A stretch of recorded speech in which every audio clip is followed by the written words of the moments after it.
Gaseous babies. It's a concern of all parents. Babies accumulate gas through mainly two ways.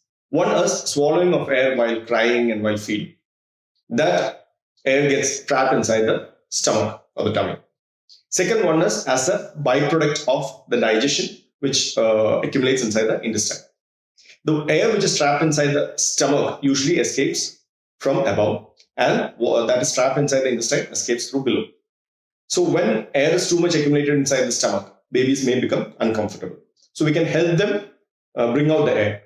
It's called burping. So technique number one, the most common one, putting the baby over the shoulder. The tummy close towards our body, head turned towards one side. It's always good to keep a small piece of cloth over the shoulder so that the spilling of milk doesn't spoil your cloth.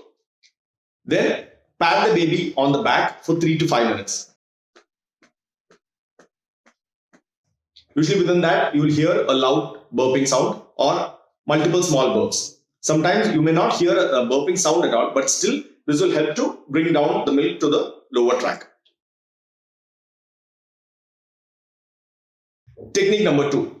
The baby is placed on your lap, leaning forward, supporting the body and face by a U shape, 2 fingers on the neck and face together, and the palm and 3 fingers supporting the chest. The baby leaning a little bit forward, patting on the back.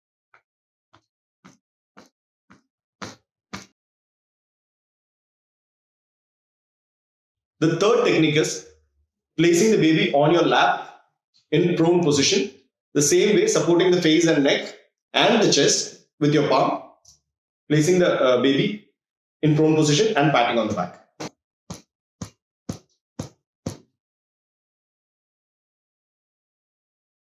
Now technique number 4, which can be useful for babies with lesser weight. The baby is completely supported on the arm and forearm.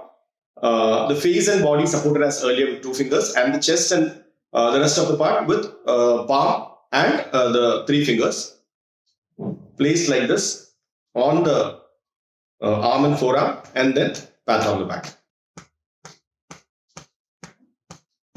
Hope this video was helpful. Thank you.